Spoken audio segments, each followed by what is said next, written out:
पहले तो हम कहते थे पाकिस्तान ये सब करवा रहा है, आईएसआई ये सब करवा रहा है। अब तो वहाँ खुद खाने के लाले पड़े, वो क्या करवाएंगे?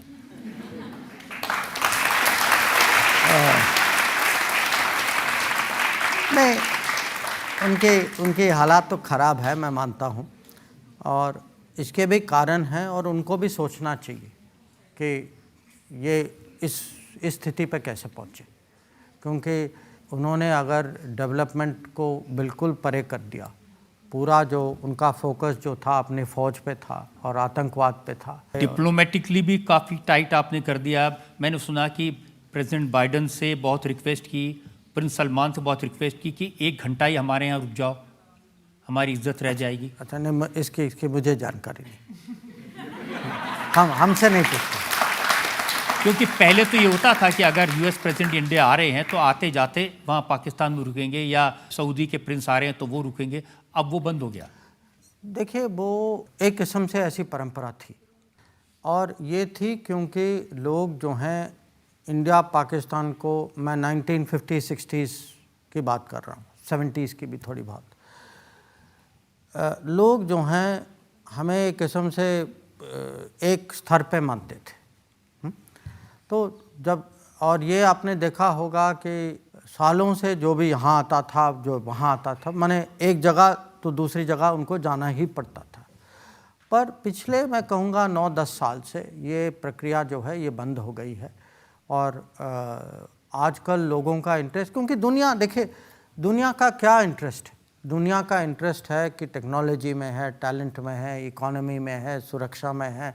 उनको लगता है कि भाई ये देश जो है, अगर दुनिया में इतनी सारी प्रॉब्लम्स हैं, ये कम से कम कुछ तो करेंगे हम सब के साथ मिलजुल के। अब ये अपेक्षा हम पे रख सकते हैं, उन पे क्या अपेक्षा रखें? तो अगर अपेक्षा ही नहीं तो कौन जाएगा वहाँ? देखिए, एक ज़माने तक तो हम समझते थे कि टर्की उनका साथ दे रहा है। अब मैंने देखा कि टर्की ने भी कहा कि यूनाइटेड नेशन सिक्योरिटी काउंसिल में भारत मेंबर होना चाहिए। अगर हम इकोनॉमिकली नंबर 5 हो चुके हैं और आगे बढ़ने की संभावना है, पॉपुलेशन में हम नंबर 1 है।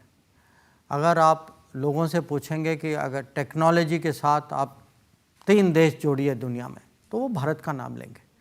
तो हमारी जो है छवि बदल चुकी है, लोग समझते हैं, हर देश समझता है, खासकर जो जिम्मेदार देश जो होते हैं। अब तुर्की जो है G20 का सदस्य है, तो उनको ये समझ है कि भारत का योगदान क्या होना चाहिए, और खुद का अनुभव है, उन्होंने देखा, उनके यहाँ भूकंप आया, हम लोग जो है सबसे पहले देश थे, सब पहले देशों में थे जो वहाँ गए, और हमारे वो डिज़ास्टर रेस्क्यू टीम ने वहाँ एक फील्ड हॉस्पिटल की उसको स्थापित किया, वहाँ बहुत लोगों का इलाज किया। हमारी जो टीम, जो डॉग स्क्वाड जो होती है, उन्होंने कुछ लोगों को बचाया भी वहाँ। तो ऐसी चीज़ों से क्या होता है कि दुनिया की सोच भारत के बारे में बदल जाती। तो आपके यहाँ कुछ तो फीलिंग होता होगा ना? तो पाकिस्तान का कुछ फ्यूचर है?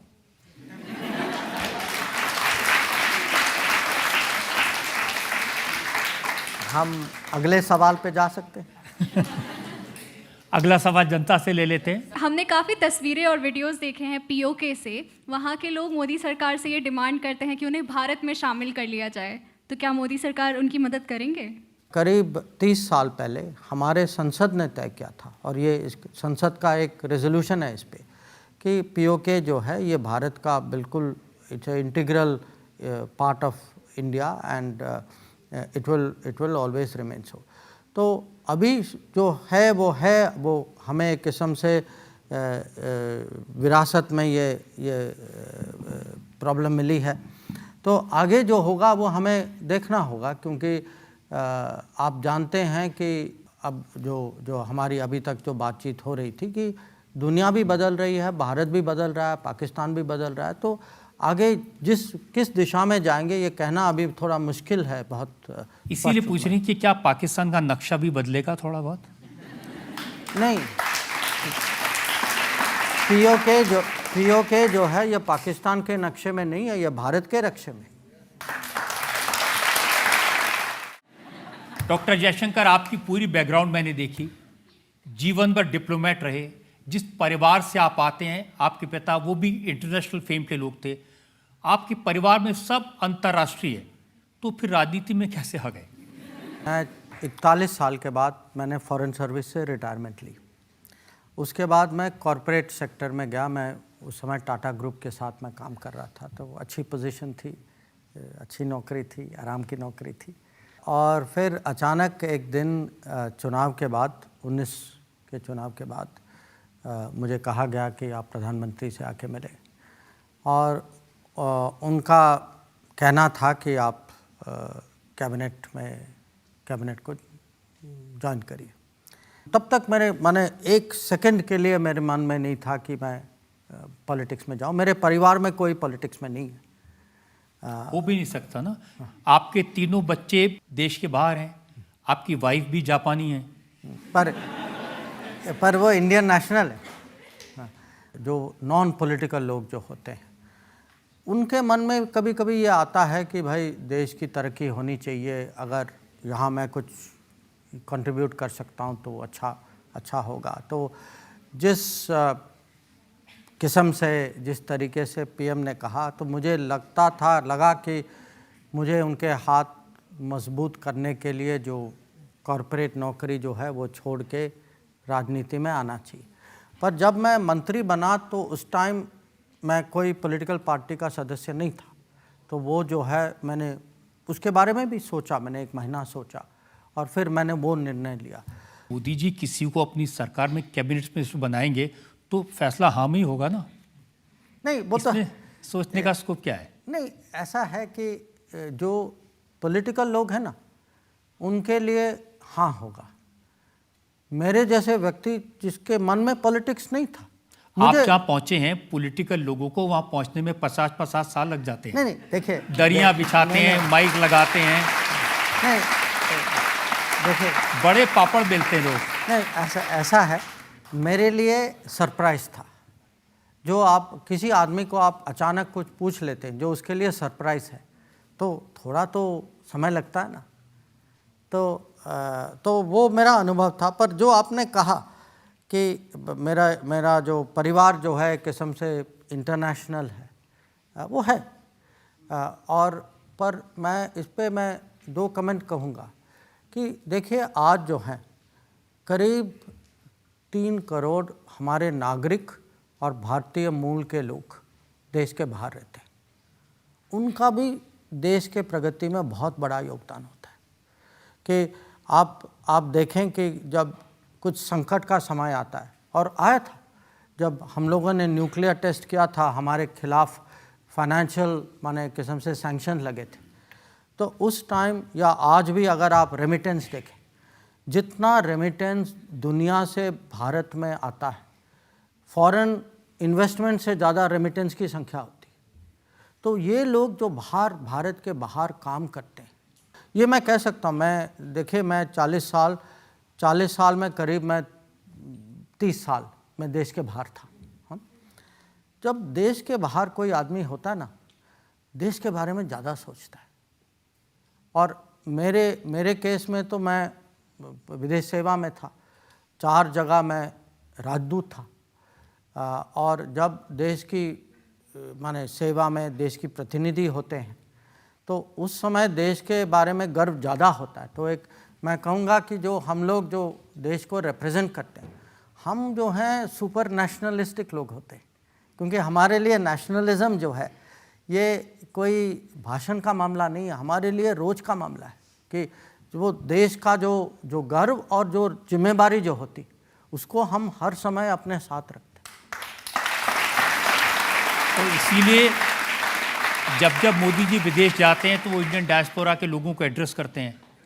पहली बार जब वो गए, अमेरिका गए, तो उस समय उनका वो एक बहुत बड़ा मीटिंग हुआ था, वो मैडिसन स्क्वायर गार्डन में। तो और उसको एक किस्म से मॉडल मीटिंग बनाया गया। उसके बाद जहाँ भी जाते हैं, अभी भी उसके समान कुछ मीटिंग करने की कोशिश करते हैं।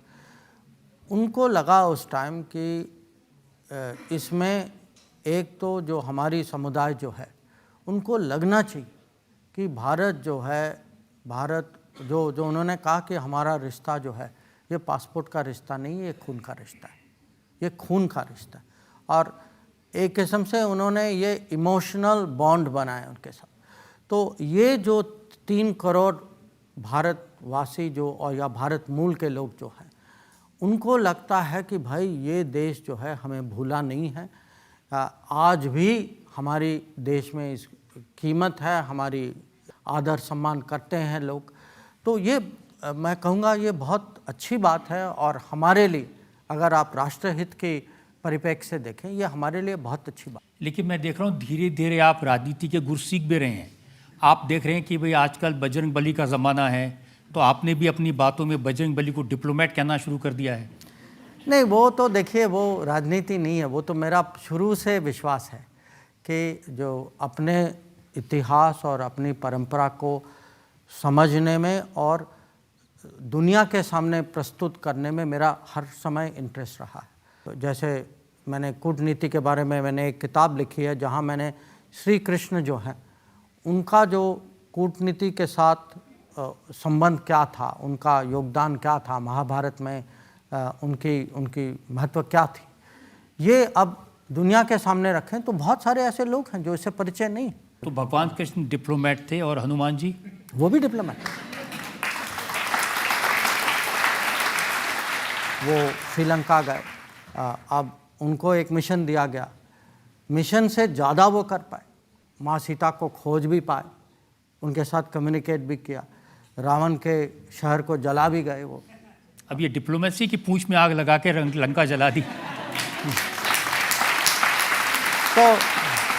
तो ये जो है मुझे लगता है कि आजकल ना हम इकोनॉमिक्स पे बहुत बल देते हैं, पॉलिटिक्स पे बल देते हैं, और देना भी चाहिए, पर कभी कभी कल्चर में भी देना चाहिए कि अगर हम अपनी संस्कृति, अपनी विरासत, अपनी परंपरा, हम लोग अगर इसकी प्रशंसा नहीं करें तो दुनिया कैसे करे।